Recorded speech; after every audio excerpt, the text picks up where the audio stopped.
ممتلكات العامة والخاصة، واقتحام لبعض البعثات الدبلوماسية على أرض مصر.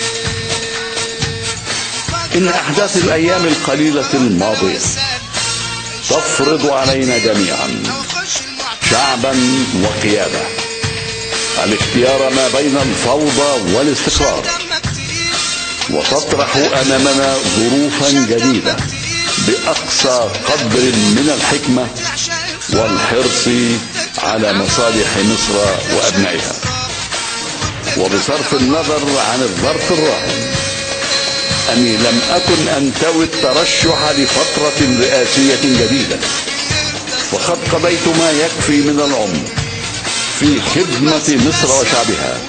سوف أوالي متابعة تنفيذ الحكومة الجديدة لتكليفاتها على نحو يحقق المطالب المشروعة للشعب، وأن يأتي أداؤها معبرا عن الشعب وتطلعه للإصلاح السياسي والاقتصادي والاجتماعي، ولإتاحة فرص العمل ومكافحة الفقر وتحقيق العدالة الاجتماعية.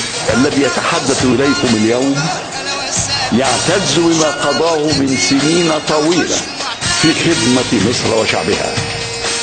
إن هذا الوطن العزيز هو وطني، مثلما هو وطن كل مصري ومصرية.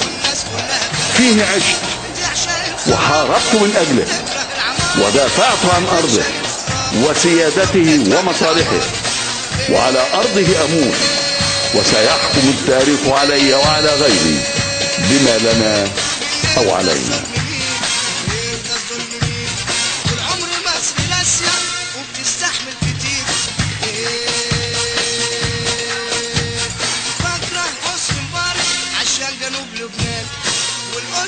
إن حسني مبارك الفاسدين الفاسدين الفاسدين